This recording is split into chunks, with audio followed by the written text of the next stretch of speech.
Hello friends, I Mukesh Goyal. I hope कि आप सारे बहुत अच्छे हैं। और फ्रेंड्स, आज हम यूजीसी नेट जेआरएफ का जो एग्ज़ाम है उसके हर एक क्वेश्चन का आंसर खोजने की कोशिश करेंगे, क्योंकि कई तरह के आपके दिमाग में क्वेश्चंस अराइज होते हैं। क्या यूजीसी नया नेट जेआरएफ की तैयारी करनी चाहिए? नेट जेआरएफ में डिफरेंस क्या है? आपका अगर हम कोर्स ज्वाइन करें मीन्स SWMG पे, तो क्या हमारा सिलेक्शन हो जाएगा? क्या हमारे डाउट सेशन होगा? क्या आप क्या क्या प्रोवाइड करवाओगे? ये सारी बातें कि यूजीसी नेट की बेसिक से लेके हम और कैसे तैयारी करें। मतलब मैं कोशिश करूंगा कि हर आपका जो क्या है, हर जो क्यों है और हर जो कैसे है, इसका आंसर देने का। तो आप बिल्कुल आराम से, शांति से, रिलैक्स होकर सब बातों को सुनना है। अगर आप टारगेट बनाए बैठे हो यूजीसी नेट जेआरएफ 2023 दिसंबर का, तो हर बात को आपको अच्छे से सुनना है। और अगर आप उसमें भी हो कि भी तैयारी करें या ना करें, यूजीसी नेट जेआरएफ की तरफ जाएं या ना जाएं, तो हर एक कन्फ्यूजन को दूर करने की हम पूरी की पूरी कोशिश करेंगे। ठीक है? तो सभी को ऑल द वेरी बेस्ट और अच्छे से सुनना है। तो हमारा सबसे पहला क्वेश्चन है कि क्या यूजीसी नेट जेआरएफ की तैयारी करनी चाहिए कि नहीं करनी चाहिए? ये बहुत सारे स्टूडेंट्स के दिमाग में ये क्वेश्चन घूमता रहता है कि मैं यूजीसी नेट जेआरएफ की तैयारी करूं या ना करूं। तो मैं आपको सबसे पहले बता देता हूं, अगर कोई स्टूडेंट मास्टर्स कर रहा है या कर चुका है, तो मेरे हिसाब से उसको नेट जेआरएफ की तैयारी करनी चाहिए। ये मैं क्यों कह रहा हूँ? कारण क्या है? क्योंकि अगर आपका कोई और एम है, फॉर एग्जांपल अगर आपको मान लेते हैं कोई सिविल सर्विसेज में जाना है या अदर कोई कॉम्पिटिटिव एग्जाम्स में जाना है, तो मेरे हिसाब से इंडिया में जो मैक्सिमम जो एग्जाम है, और ये कह सकते हो कि सारे जो कॉम्पिटिटिव एग्जाम्स हैं वो ग्रेजुएशन बेस्ड है। क्या है? ग्रेजुएशन बेस्ड है। तो अगर आपको उस फील्ड में जाना है तो पोस्ट ग्रेजुएशन मुझे नहीं लगता करने की ज़रूरत होती है उतना सीरियसली। आप ग्रेजुएशन बेस्ड वो एग्ज़ाम्स दे सकते हैं। तो अगर आपने पोस्ट ग्रेजुएशन किया है या आप पोस्ट ग्रेजुएशन कर रहे हो, तो अगर आप नेट जेआरएफ कर देते हो तो उस पोस्ट ग्रेजुएशन पे एक तरह से क्या लग जाता है, एक मोहर लग जाती है, एक ठप्पा लग जाता है कि वास्तव में आपने किया है। आपका जो ये रहता है ना कि ये प्लान बी आपके लिए बहुत बेहतर रहता है। क्यों रहता है? अगर आपने मान लो और कोई कॉम्पिटिटिव एग्जाम की तैयारी भी आप कर रहे हैं और इस दौरान आप मास्टर्स कर रहे हैं या कर चुके हैं, तो नेट अगर आप तैयारी कर रहे हैं तो आपके लिए एक दरवाजा और खुल जाएगा, यानी कि नेशनल एलिजिबिलिटी टेस्ट आपका क्लियर हो जाता है, तो एक टीचिंग का दरवाजा आपका खुल जाता है। टीचिंग का दरवाजा एकदम से कॉलेज में आप पढ़ाना चाहते हैं, किसी यूनिवर्सिटी में आप पढ़ाना चाहते हैं, तो एक दरवाजा खुल गया। अब बहुत सारे स्टूडेंट कहते हैं कि नेट हो गया, जेआरएफ हो गया, या नेट होने के बाद क्या करें, है ना? भाई पहले कर तो लो। बहुत सारे स्टूडेंट नेगेटिव बातें आपको मिल जाएंगे, मिलते रहते हैं। वो तो हर एग्जाम्स के लिए मिलेंगे आपको, सिविल सर्विसेज के लिए भी बोल देंगे कि नहीं टाइम लगता है, ये वो। आपका डेडिकेशन क्या कहता है ना? ये मेरे व्यक्तिगत विचार हैं, मेरे पर्सनल विचार हैं कि आपको बिल्कुल धैर्य के साथ, बहुत बर्डन ना लेके इसकी तैयारी, अगर आप मास्टर्स कर रहे हैं या कर चुके हैं तो करनी चाहिए। ठीक है? ये बहुत बेहतर है। एक, क्योंकि आपका एक एक रास्ता और हो गया। मान लेते हैं कि आपका गवर्नमेंट जॉब नहीं मिलता है, एग्जाम्पल ये मान लेते हैं, तो कहीं न कहीं इतने सारे प्राइवेट कॉलेजेस हैं, है ना? इतने सारे संस्थान खुले हुए हैं, तो एलिजिबिलिटी तो आपको क्लियर करनी पड़ेगी ना, क्योंकि अगर ये है ही नहीं आपके पास तो आप एलिजिबल ही नहीं है, तो कोई मतलब ही नहीं है फिर तो इसके बारे में सोचने का। फिर आपके मास्टर्स का क्या रहेगा तवज्जो? आप क्या करोगे उस मास्टर्स का? इससे अच्छा तो आप ग्रेजुएशन थे, वो ज़्यादा बेहतर होता। तो मेरा ये मानना है, अगर आपका कोई और ओपिनियन है तो कमेंट बॉक्स में आप बता सकते हैं। मेरा ओपिनियन ये है कि आपको करना चाहिए, और बेसिक से बिल्कुल शांति से, क्योंकि उससे सब्जेक्ट नॉलेज भी बढ़ता है। तो इसके लिए मैं यस कहूँगा। ठीक है? अगर आपका ओपिनियन कुछ और है तो आप कमेंट बॉक्स में बता सकते हैं। ठीक है?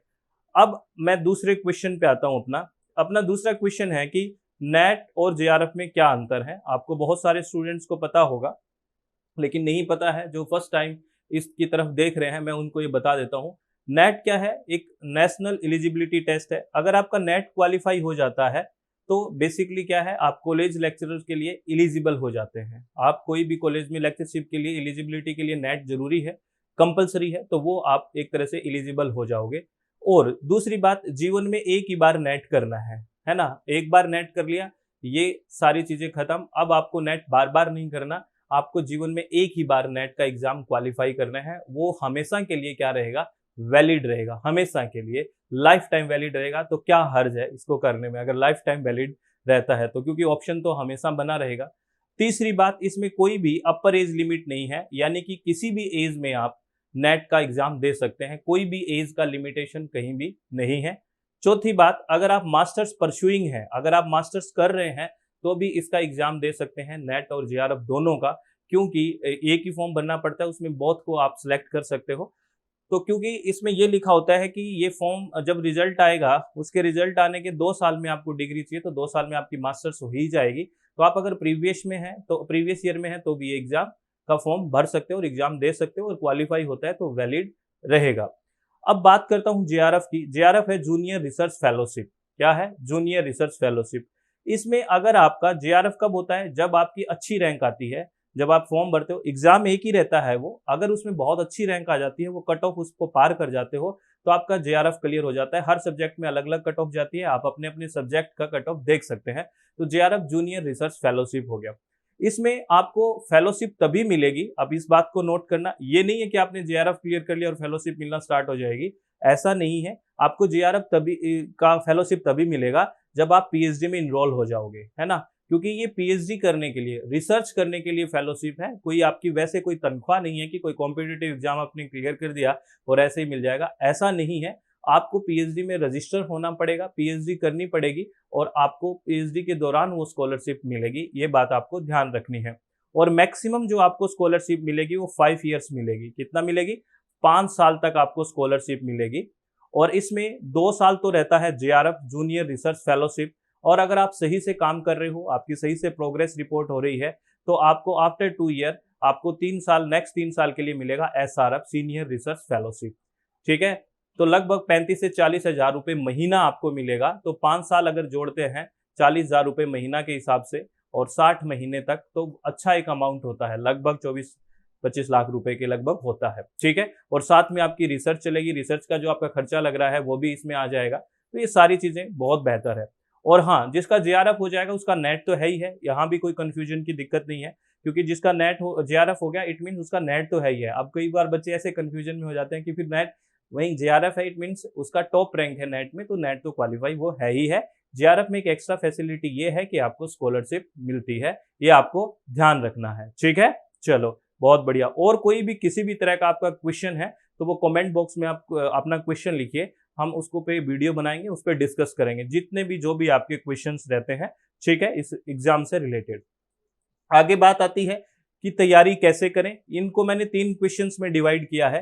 तैयारी कैसे करें, या फिर हम ये कह सकते हैं कि आपको पता है 2 पेपर होते हैं, एक तो पेपर 1 जो कंपलसरी पेपर होता है, और एक पेपर 2 जो आपके सब्जेक्ट का पेपर होता है। पेपर 1 के 50 क्वेश्चन आते हैं और पेपर 2 के 100 क्वेश्चन, यानी टोटल 150 क्वेश्चन आते हैं, और 2 नंबर का एक क्वेश्चन होता है, यानी कि 300 नंबर का पेपर होता है। तो आपको ये कहना है कि तैयारी कैसे करें, या फिर हम ये बात करें कि पेपर 1 और पेपर 2 दोनों को हम साथ कैसे लेके चलें, कि दोनों को कैसे साथ मैनेज करें। और तीसरा है कि तैयारी कब से स्टार्ट करनी चाहिए। तो ये एक जैसी सी बातें हैं। तो तैयारी कैसे करें, सबसे पहले अगर हम इसके बारे में बात करें तो आपको क्या करना है, पेपर 1 और पेपर 2 दोनों का सबसे पहले आपको सिलेबस अपने हाथ में होना चाहिए, सिलेबस हाथ में होना चाहिए। पहली बात, तैयारी की सबसे पहली सीढ़ी ये होती है कि आपका चाहे पेपर 1 और पेपर 2 दोनों का सिलेबस आपके पास होना चाहिए। उसके बाद जैसे ही आपके पास सिलेबस होता है, आपको 1 वीक पूरा सिलेबस अच्छे से रीड करना चाहिए, पेपर 1 का भी और पेपर 2 का भी। ध्यान से सुनना, अच्छे से रीड। बहुत सारे स्टूडेंट्स ऐसे होते हैं, तैयारी करने लग जाते हैं और तैयारी, उसको यही नहीं पता होता कि मेरा सिलेबस क्या है, बस कोई पढ़ाया जा रहा है वो पढ़े जा रहे हैं, उनको कोई मतलब नहीं है। तो वो एक भाग दौड़ में फंसे हुए हैं, वो उनका एक मैनेज्ड वे में स्मार्ट स्टडी नहीं है। तो मेरे को लगता है वहाँ सिलेक्शन बहुत देरी से आएगा। अगर सिलेक्शन भी हो गया तो उसको नॉलेज बहुत ज़्यादा नहीं होगा, वो रटने वाली चीज़ें हो जाती है, लेकिन सिलेक्शन का रेशियो बहुत कम रह जाता है वहाँ पे। तो सबसे पहले आपको पेपर 1 और पेपर 2 का सिलेबस आपको पता होना चाहिए, पहली बात ये, ठीक है। उसके बाद आपको पेपर 1 और पेपर 2 दोनों के लगभग 5 ईयर्स के आपके पास क्वेश्चन पेपर होने चाहिए, यूजीसी नेट जो पहले ले चुका है। लगभग 5 साल के पेपर 1 के भी और पेपर 2 के पेपर्स आपके पास होने चाहिए।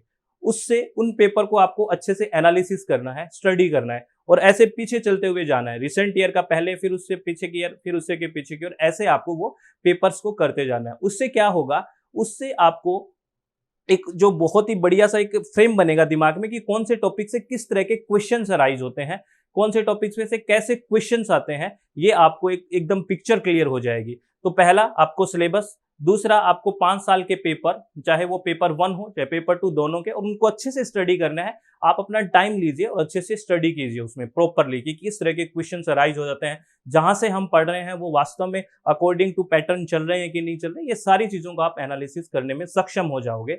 और तीसरी बात का आता है कि शॉर्ट नोट्स की वाली बात है। शॉर्ट नोट्स कैसे? शॉर्ट नोट्स सबको बनाने हैं, ये बात जो मेरे हिसाब से बहुत ही ज्यादा जरूरी है। अब आपको मैं कह सकता हूं, क्योंकि अभी एग्जाम दिसंबर में देना है, तो अभी आपके पास बहुत टाइम है, तो टॉपिक के शॉर्ट नोट्स बनाना बहुत ही ज्यादा जरूरी है, बहुत ही ज्यादा कंपलसरी है। शॉर्ट नोट्स कब बनाएं? पहली रीडिंग में कभी भी शॉर्ट नोट्स नहीं बनेंगे, फर्स्ट रीडिंग में कभी भी शॉर्ट नोट्स नहीं बनेंगे, क्योंकि पहली रीडिंग में आप अगर नोट्स बनाने लगोगे तो आप है ना जो अननेसेसरी चीजें हैं वो लिखना शुरू कर दोगे। सेकंड रीडिंग में भी नोट्स नहीं बनते हैं, है ना। ये 2 रीडिंग तो आपको बहुत, पहली रीडिंग तो बहुत फास्ट आराम से कि मेरे को सारे सिलेबस में से गुजरना है, फिर थोड़ा सा स्लो, और थर्ड रीडिंग में आप क्या करोगे, आप नोट्स बना सकते हो। अब आप वही चीजें करोगे जो चीजें आपके लिए बहुत बेहतर है। अब वो फालतू की चीजें नहीं लिखोगे जो आपको लगेगा कि यार ये तो रेलिवेंट ही नहीं है, या ये तो मुझे याद ही हो चुकी है, इसको नोट्स में बनाने की कोई जरूरत नहीं है।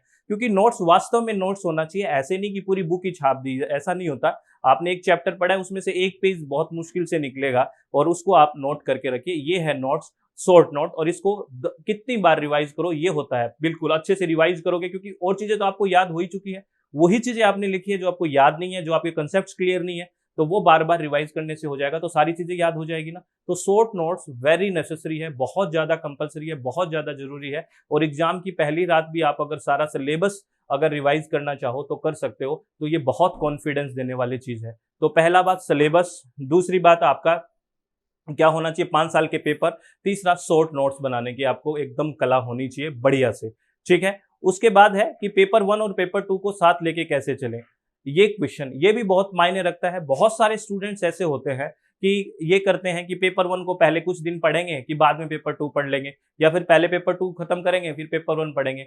तो अब क्या करते हैं, जैसे मान लो किसी ने ये सोचा कि मैंने पहले पेपर 2 कर लेता हूं फिर पेपर 1 पढ़ूंगा, तो जब वो पेपर 1 पढ़ेगा तो पेपर 2 को भूल जाएगा, है ना। पेपर 1 की पहले तैयारी करेगा, फिर पेपर 2 करेगा तो पेपर 1 भूल जाएगा। तो इन दोनों को एक साथ लेके चलना है, ये मेरा मानना है। एक साथ कैसे? जैसे मान लेते हैं दिन में आप कितना घंटा, जो भी आपको टाइम मिलता है, हार से सिलेक्शन नहीं होता, आपका कंसंट्रेशन कितना अच्छा है उसकी भी बात है। मैं फॉर एग्जांपल के तौर पे मान लेता हूं कि आप 6 आवर्स की स्टडी करते हैं, 6 घंटे की स्टडी करते हैं, तो अगर मार्क्स के अकॉर्डिंग देखें, नंबर ऑफ क्वेश्चंस के अकॉर्डिंग देखें, तो मेरे को लगता है कि अगर आप वास्तव में टाइम दे रहे हैं और शुरुआत से टाइम दे रहे हैं, तो ये कब से स्टार्ट करें ना, इसको इसके साथ मैच करना है आपको। मेरे हिसाब से अगर आप दिसंबर के लिए तैयारी कर रहे हैं तो अभी से स्टार्ट करना चाहिए, क्योंकि 5-6 महीने लगते हैं, इसीलिए 6 महीने में पेपर रखा हुआ है। 5-6 महीने, 6 महीने अगर आपने ठीक से चीजें करी हुई भी है, थोड़ा अच्छे से रिलैक्स है, तो 6 महीने लगेंगे। तो इसके लिए आपको मान लो अगर 6 आवर्स आप डेली पढ़ाई करते हो एग्जाम्पल, तो आप 2 घंटे मुझे लगता है कि पेपर 1 मिनिमम आप दो, और 4 घंटे आप अपने पेपर 2 को दो, है ना। अगर आपका पेपर 1 बहुत ज्यादा वीक है, ऐसा लग रहा है कि नहीं मेरा पेपर 2 तो बहुत अच्छा है, ये तो आप ही डिसाइड करोगे, तो पेपर 1 को थोड़ा सा और आप टाइम दे सकते हो, लेकिन ये मिनिमम आपको रखना ही रखना है। इसमें जैसे पैसेज, एक आप हफ्ते में अगर 2 पैसेज भी निकाल रहे हो, 2 पैसेज अगर बैठे हो घर पे निकाल रहे हो, 2 क्वेश्चन मैथ के भी अगर 2-3 क्वेश्चन डेली ऐसी प्रैक्टिस कर रहे हो, तो ये पोर्शन बहुत स्ट्रांग हो जाएगा, और बाकी थ्योरी हम पढ़ ही रहे हैं, ठीक है ना, बात समझ रहे हो ना। तो कहने का मतलब 2 घंटे तो आपको क्या करना है, अगर नॉर्मली आप 6 घंटे पढ़ते हैं तो 2 घंटे पेपर 1 को और 4 घंटे आप पेपर 2 को दें, और डिपेंड करता है कि आपका पेपर 1 और पेपर 2 कैसा है ना। अगर आपको टाइम थोड़ा बढ़ाना है उधर तो बढ़ा सकते हैं। और तैयारी कब से स्टार्ट करनी चाहिए, ये बात मैं आपको कह रहा हूं कि तैयारी अगर आपको करनी है, वास्तव में तैयारी करनी है, तो अगर आपको रिलैक्स्ड वे में, अगर वास्तव में नॉलेज के साथ तैयारी करनी है, तो आप क्या करो, अभी से तैयारी स्टार्ट करो। मीन्स लगभग मेरे को लगता है कि इस एग्जाम के लिए 5-6 महीने जरूरी होते हैं, तो वो 5-6 महीने आपको देना चाहिए। तो ये अगर इन क्वेश्चंस में किसी भी तरह का डाउट है तो आप कमेंट बॉक्स में मुझसे बात करिए, पूछिए कोई भी क्वेश्चन, और आपको कमेंट बॉक्स में फिर हम डिस्कस करेंगे बिल्कुल कि क्या क्या क्वेश्चन और है आपके पास, है ना। आगे है, मुझे थ्योरी और प्रैक्टिस में क्या करना चाहिए, ये आपको क्वेश्चन है। ये भी बहुत सारे स्टूडेंट्स हैं वो क्वेश्चन पूछते हैं कि मैं पहले थ्योरी करूं या प्रैक्टिस वाले यानी कि एमसीक्यूज की प्रैक्टिस करूं। तो आपको देखो, आप खुद समझदार हैं, मास्टर्स कर रहे हैं या कर चुके हैं, तो आपको दोनों चीजें करनी है, ये दोनों चीजें करनी है, बहुत करनी है, दोनों करनी है। कैसे करनी है, आप कोई भी मान लो एग्जाम्पल, मैं पेपर 1 की बात करूं, मान लो आपने टीचिंग एप्टीट्यूड पढ़ा है, तो आपको क्या करना है, टीचिंग एप्टीट्यूड के एमसीक्यूज साथ साथ निकाल दो। तो उससे क्या होगा कि आपको अगर देखो एमसीक्यूज जब निकालोगे कोई नई चीज सीखने को मिलेगी, कुछ नया चीज मिलेगी, तो आप जो जो यूनिट करो वैसे वैसे उसके क्वेश्चंस को प्रैक्टिस करते रहो। ऐसे नहीं करना है कि सारा करूंगा फिर मैं प्रैक्टिस करूंगा, इस तरह से चीजें थोड़ी सी वो थ्योरी भूल गई या भूल गए, तो साथ साथ करते चलो। जो थ्योरी पढ़ी है और कहां से करना है, आपको पीवाईक्यूज है, प्रीवियस ईयर के क्वेश्चन है, वो सबसे अहम है, जो मैंने 5 साल की बात करी। और हमारा जो बैच है ना, जिसमें हमने कॉम्बो पैक चलाया हुआ है, कॉम्बो पैक जिसकी 2 जुलाई तक एक ऑफर है, 29% ऑफ चल रहा है कॉम्बो पैक में। उसमें हम पेपर 1 की कंप्लीट थ्योरी दे रहे हैं, 10 की 10 यूनिट्स कंप्लीट थ्योरी, प्लस आपको यूनिट वाइज एमसीक्यूज पीवाईक्यूज दे रहे हैं, है ना, जो ऑल की 10 यूनिट एक साथ रिकॉर्डेड मिल जाएगी। और हर एक में डाउट वीक में आपको एक लाइव डाउट सेशन आएगा। तो देखो कितना अच्छा पैकेज बन गया, बहुत स्मार्ट स्टडी होगी। डाउट सेशन भी आएगा, आपको लाइव बात भी करेंगे कि क्या डाउट है बताओ, और आपको एक साथ वीक में आपको एक डाउट सेशन मिल गया, आपको प्लस क्या मिल गया, सारी की सारी 10 की 10 यूनिट्स रिकॉर्डेड सेशन मिल गए आपको कंप्लीट के कंप्लीट, और आपको 10 के 10 के एमसीक्यूज प्रैक्टिस भी मिल गई। तो कितना बेहतर हो गया, कितना पैकेज आपको मिल गया। आप थ्योरी पढ़िए, प्रैक्टिस करिए, और फिर अगर कोई डाउट आता है तो वीक में आके पूछिए कि मुझे ये डाउट है, तो कितना अच्छे से तैयारी हम कर सकते हैं। तो आपको दोनों चीज करनी है, थ्योरी और प्रैक्टिस, आपको ये ध्यान रखना है फ्रेंड्स, ठीक है, बहुत इंपॉर्टेंट है। अगर यहां भी आपका कोई क्वेश्चन है, कहीं भी आपका कोई क्वेश्चन हो, तो मुझे एक बार बताइए आप जरूर, ठीक है। अब मैं अपने SWMG जो अपनी प्ले स्टोर में ऐप है जिसका नाम है SWMG, उसके बारे में मैं बात करता हूं। बहुत सारे स्टूडेंट्स के क्वेश्चंस होते हैं, मैं उसकी बात करता हूं। पहला क्वेश्चन, क्या आप कोर्स दोनों मीडियम में पढ़ाते हैं? बिल्कुल, हमारा जो कोर्स रहता है, चाहे पेपर 1 का जो कोर्स है पूरा का पूरा, और पेपर 2 एजुकेशन अभी लेके आ रहे हैं। इन्वायरमेंट साइंस का सिर्फ इंग्लिश मीडियम ज्यादा हमने रखा हुआ है, क्योंकि इन्वायरमेंट साइंस जो है, पेपर 2 इन्वायरमेंट साइंस की बात कर रहा हूं, वो तो हिंदी मीडियम में होता ही नहीं है। तो मैं पेपर 1 की बात करूं तो हम बोथ मीडियम में पढ़ते हैं, हिंदी और इंग्लिश दोनों मीडियम में पढ़ते हैं पेपर 1, ठीक है। और एजुकेशन जो पढ़ेंगे वो भी दोनों मीडियम में पढ़ेंगे, ये बात है, ठीक है। अब पहला ये क्वेश्चन बहुत सारे स्टूडेंट पूछते हैं कि क्या आपका कोर्स ज्वाइन करने के बाद सिलेक्शन हो जाएगा? देखो भाई, सिलेक्शन सिर्फ और सिर्फ हम पे डिपेंड नहीं करता है, ये बात समझिए, आप पे भी बहुत सारा डिपेंड करता है। हमारा काम क्या है, हमारा काम सुन लीजिए, हमारा काम है कि जो चीज आपके यूजीसी नेट के पेपर 1 में या पेपर 2 में जो सिलेबस दिया हुआ है उसको बहुत अच्छे से समझाना। अगर वहां पे कोई डाउट है, अगर वो हम क्लियर नहीं करते हैं, तो हम ये मान सकते हैं कि कहीं ना कहीं हमारा फॉल्ट है। लेकिन अगर हम वहां से हर चीज क्लियर करते हुए चले, हर चीज को आपको समझाते हुए चले, 10 बार आपको बताते हुए चले, अगर फिर आप नहीं करते हो तो सिलेक्शन कैसे हो सकता है? तो सिलेक्शन में सिर्फ हमारा रोल नहीं होता, सिलेक्शन में सामने वाला जो स्टूडेंट है उसका भी रोल होता है। हमारी क्लास से ही फर्स्ट रैंकर है, हमारी क्लास से ऐसे भी होते हैं जिनका सिलेक्शन भी ना हुआ हो। आप समझ रहे हो मेरी बात? तो कहने का मतलब, एक क्लासरूम में ऐसा ही तो होता है। हम ऑफलाइन पढ़ते हैं तो क्या हो रहा है, उसी क्लास में से कोई बच्चा है वो बहुत 90% लेके आ रहा है, 70% लेके आ रहा है, 80% लेके आ रहा है, उसी क्लास में से कोई बच्चा फेल भी हो रहा है कि नहीं हो रहा? तो डिपेंड सामने वाले पे भी करता है कि आप कितना परिश्रम कर रहे हो। ऐसा नहीं है कि हमने कोई है ना कोर्स ले लिया, एक टैबलेट है, खाली सिलेक्शन ऐसा होता तो फिर कॉम्पिटेटिव एग्जाम की जरूरत ही क्या है? फिर तो वो क्या चेक कर रहा है, वो आपकी एबिलिटी चेक कर रहा है, हमारी थोड़ी कर रहा है। हमने तो क्या किया, जो सिलेबस दिया हुआ है उसको बहुत अच्छे से एक एक बारीकी से समझाने की कोशिश की है। हर चीज को समझाने की पूरी कोशिश करते हैं हम। ये हमारा एक बेस्ट तरीका रहता है, हर मीडियम में हर एक चीज को बहुत गहराई से समझाने की कोशिश करते हैं। और ये बच्चे जो हमारे पास ऑलरेडी बहुत सारे बच्चे जो जुड़े हुए हैं हमारे SWMG पे, वो कमेंट बॉक्स में पूरी ऑनेस्टी के साथ, ईमानदारी के साथ बता सकते हैं कि कैसे कैसे रहता है, क्या रहता है। एकदम बिल्कुल ईमानदारी से आप कमेंट करके बताइए प्लीज। और ये कह रहे एक क्वेश्चन और बहुत सा है, आपके यहाँ से कितने सिलेक्शन हुए हैं?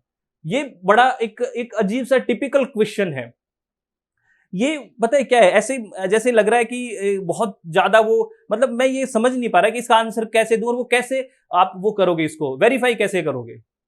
मतलब कैसे वेरीफाई करोगे? मैंने कह दिया ये सिलेक्शन हो गया, बस वो आत्म संतुष्टि के लिए चाहिए। मैं कभी भी इस तरह का बोलता ही नहीं हूं कि ये हो गया वो हो गया। अरे ठीक है, जो बच्चे हमसे देखो सब सोशल मीडिया पे जुड़े हुए हैं, हमारे साथ यूट्यूब पे जुड़े हुए हैं, ऐप पे बहुत सारे बच्चे जुड़े हुए हैं, हमारा काम है ईमानदारी से हार्डवर्क करना। जो यूजीसी ने दिया, कितने सिलेक्शन हुआ, अभी आप अपनी टेंशन लो ना एक बार। उसके सिलेक्शन से आपको क्या टेंशन है? या उसका नहीं हुआ तो उसकी वजह से नहीं हुआ, या हम कहीं रिस्पॉन्सिबल है तो वो बताए। आपका सिलेक्शन हुआ है तो आपका भी बहुत ज्यादा उसमें योगदान है, हमारा है। तो आप मेरी बात समझ रहे हो ना? तो ये जो एक क्वेश्चन है, ये बहुत सारे स्टूडेंट आगे कह देते हैं, बहुत सारे टीचर आएंगे कह देंगे मेरे 10,000 हो गए, मेरे 50,000 हो गए, मेरे 20,000 हो गए। मुझे एक बात ये बताओ कि आप लोग वो वेरीफाई कैसे करते हो? कैसे वेरीफाई करोगे? आप कोई क्या चेक करते हो कि मैंने जो नंबर बोल दिया वो बिल्कुल एकदम करेक्ट रहेगा? एक बार बताओ प्लीज मुझे।